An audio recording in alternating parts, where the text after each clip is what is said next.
Today is October 15, 2025. I don't even know if it's fair to call it an undercurrent anymore. What's happening inside the Republican Party, the racism, the homophobia, the transphobia, the open embrace of white supremacy isn't hiding beneath the surface. It's a towering tsunami, and it just crashed through Kansas this week. The Kansas Young Republicans, an official arm of the state GOP, has been declared inactive after leaked messages revealed leaders spewing racist and anti-Semitic remarks. Thousands of pages of group chats, thousands, obtained by Politico, show their leaders using slurs against black and gay people, laughing at pro-Nazi comments, and even referencing 1488, a white supremacist code that means Heil Hitler. That's not a mistake. That's ideology, and it's the ideology they've been comfortable expressing behind closed doors. Let's pause there. These aren't random internet trolls. These are recognized leaders of a Republican youth organization. These are future candidates for office, future campaign staffers, future policy shapers. They didn't stumble into this language. They were raised in it, nurtured by a political culture that rewards cruelty, mockery, and hate. They've grown up seeing racism and bigotry not as moral failings, but as bonding rituals of power. When the story broke, the Kansas GOP chair, Denidre Herbert, who happens to be black, said she was disgusted. But disgust is not enough. Disgust doesn't cleanse a party that for decades has traded moral leadership for populist rage.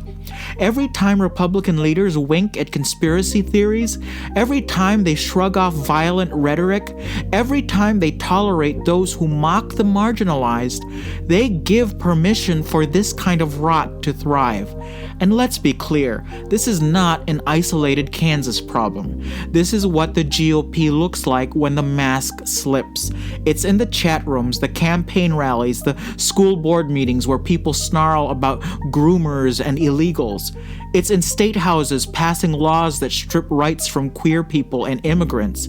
It's in the smug silence of those who know better but say nothing because it's easier to stay in power.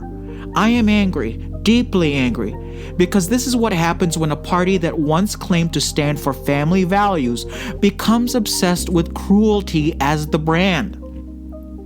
When racism, homophobia, and xenophobia stop being embarrassments and start being applause lines.